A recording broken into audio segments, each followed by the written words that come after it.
We just heard President Biden's first address to Congress. Our president seems like a good man. His speech was full of good words, but President Biden promised you a specific kind of leadership. He promised to unite a nation, to lower the temperature, to govern for all Americans, no matter how we voted. This was the pitch. You just heard it again. But our nation is starving for more than empty platitudes. We need policies and progress that brings us closer together. But 3 months in, the actions of the president and his party are pulling us further and further apart. I won't waste your time with finger pointing or partisan bickering. You can get that on TV anytime you want. I want to have an honest conversation about common sense and common ground, about this feeling that our nation is sliding off its shared foundation and how we move forward together. Growing up, I never dreamed I would be standing here tonight. When I was a kid, my parents divorced. My mother, my brother, and I moved in with my grandparents. 3 of us sharing one bedroom. I was disillusioned and angry, and I nearly failed out of school. But I was blessed. First, with a praying mama. And let me say this to the single mothers out there who are working their tails off, working hard, trying to make the ends meet, wondering if it's worth it. You can bet it is. God bless your amazing effort on the part of your kids. I was also blessed by a Chick-fil-A operator, John Moniz, and finally with a string of opportunities that are only possible here in America. This past year, I've watched COVID attack every rung of the ladder that helped me up. So many families have lost parents and grandparents too early. So many small businesses have gone under. Becoming a Christian transformed my life, but for months, too many churches were shut down. Most of all, I'm saddened that millions of kids have lost a year of learning when they could not afford to lose a single day. Locking vulnerable kids out of the classroom is locking adults out of their future. Our public schools should have reopened months ago. Other countries did. Private and religious schools did. Science has shown for months that schools are safe. But too often, powerful grown-ups set science aside, and kids like me were left behind. The clearest case I've seen for school choice in our lifetimes, because we know that education is the closest thing to magic in America. Last year, under Republican leadership, we passed 5 bipartisan COVID packages. Congress supported our schools, our hospitals, saved our economy, and funded Operation Warp Speed, delivering vaccines in record time. All 5 bills got 90 votes in the Senate. Common sense found common ground. In February, Republicans told President Biden we wanted to keep working together to finish this fight. But Democrats wanted to go it alone. They spent almost $2 trillion on a partisan bill that the White House bragged was the most liberal bill in American history. Only 1% went to vaccinations, no requirement to reopen schools promptly. COVID brought Congress together 5 times. This administration pushed us apart. Another issue that should unite us is infrastructure. Republicans support everything you think of when you think of infrastructure. Roads, bridges, ports, airports, waterways, high-speed broadband. We're in for all of that. But again, Democrats want a partisan wish list. They won't even build bridges to build bridges. Less than 6% of the president's plan goes to roads and bridges. It's a liberal wish list of big government waste, plus the biggest job-killing tax hikes in a generation. Experts say when all is said and done, it would lower wages of the average American worker and shrink our economy. Tonight, we also heard about a so-called family plan, even more taxing, even more spending, to put Washington even more in the middle of your life from the cradle to college. The beauty of the American dream is that families get to define it for themselves. We should be expanding opportunities and options for all families, not throwing money at certain issues because Democrats think they know best. Infrastructure spending that shrinks our economy is not common sense. Weakening our southern borders and creating a crisis is not compassionate. The president is also abandoning principles he's held for decades. Now he says your tax dollars should fund abortions. He's laying groundwork to pack the Supreme Court. This is not common ground.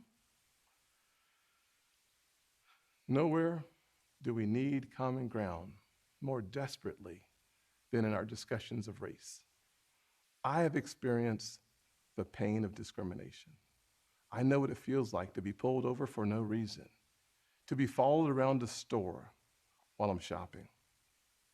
I remember every morning at the kitchen table, my grandfather would open the newspaper and read it, I thought. But later I realized he had never learned to read it. He just wanted to set the right example. I've also experienced a different kind of intolerance.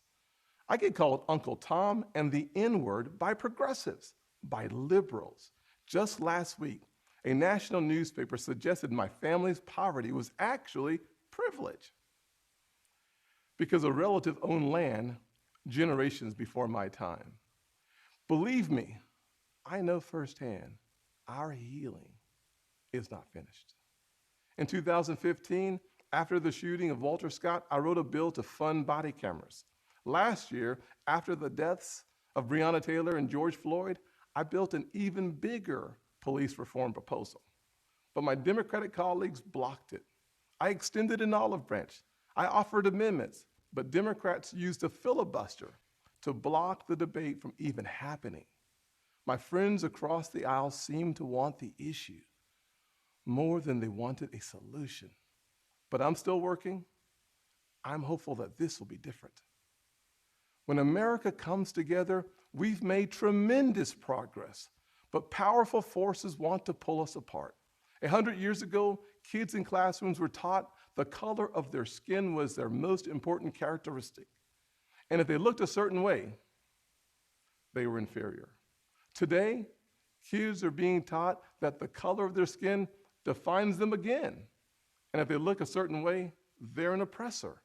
From colleges to corporations to our culture, people are making money and gaining power by pretending we haven't made any progress at all, by doubling down on the divisions we've worked so hard to heal. You know this stuff is wrong. Hear me clearly. America is not a racist country. It's backwards to fight discrimination with different types of discrimination. And it's wrong to try to use our painful past to dishonestly shut down debates in the present. I'm an African American who has voted in the South my entire life. I take voting rights personally. Republicans support making it easier to vote and harder to cheat, and so do the voters. Big majorities of Americans support early voting, and big majorities support voter ID, including African Americans and Hispanics. Common sense makes common ground. But today, this conversation has collapsed. The state of Georgia passed a law that expands early voting, preserves no-excuse mail-in voting, and despite what the president claimed, did not reduce election day hours. If you actually read this law, it's mainstream. It will be easier to vote early in Georgia than in Democrat-run New York. But the left doesn't want you to know that. They want people virtue signaling by yelling about a law they haven't even read. Fact checkers have called out the White House for misstatements. The president absurdly claims that this is worse than Jim Crow. What is going on here? I'll tell you, a Washington power grab. This misplaced outrage is supposed to justify Democrats' new sweeping bill that would take over elections for all 50 states. It would send public funds to political campaigns you disagree with and make the bipartisan Federal Elections Commission partisan. This is not about civil rights or our racial past. It's about rigging elections in the future. And no, the same filibuster that President Obama and President Biden praised when they were senators, the same filibuster that the Democrats used to kill my police reform bill last year, has not suddenly become a racist relic just because the shoe is now on the other foot. Race is not a political weapon to settle every issue the way one side wants. It's far too important. This should be a joyful springtime for our nation. This administration inherited a tide that had already turned. The coronavirus is on the run. Thanks to Operation Warp Speed and the Trump administration, our country is flooded with safe and effective vaccines. Thanks to our bipartisan work last year, job openings are rebounding. So why do we feel so divided? Anxious. A nation with so much cause for hope should not feel so heavy laden. A president who promised to bring us together should not be pushing agendas that tear us apart. The American family deserves better, and we know what better looks like. Just before COVID, we had the most inclusive economy in my lifetime, the lowest unemployment rates ever recorded for African Americans, Hispanics, and Asians, and a 70-year low nearly for women. Wages were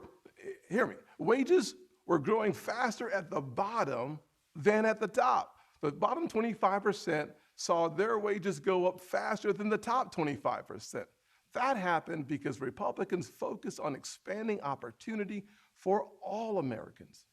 In addition to that, we passed opportunity zones, criminal justice reform, and permanent funding for historically Black colleges and universities for the first time ever. We fought the drug epidemic, rebuilt our military, and cut taxes for working families and single moms like the one that raised me. Our best future will not come from Washington schemes or socialist dreams. It will come from you, the American people, Black, Hispanic, white, and Asian, Republican and Democrat, brave police officers in Black neighborhoods. We are not adversaries. We are family. We are all in this together, and we get to live in the greatest country on earth. The country where my grandfather in his 94 years saw his family go from cotton to Congress in one lifetime. So I am more than hopeful. I am confident that our finest hour is yet to come. Original sin is never the end of the story, not in our souls and not for our nation. The real story is always redemption. I am standing here because my mom has prayed me through some really tough times. I believe our nation has succeeded the same way because generations of Americans in their own ways have asked for grace and God has supplied it. So I will close with a word from a worship song that really helped me through this past year of COVID. The music is new, but the words draw from Scripture. May the Lord bless you and keep you, make his face shine upon you and be gracious to you. May his presence go before you and behind you and beside you.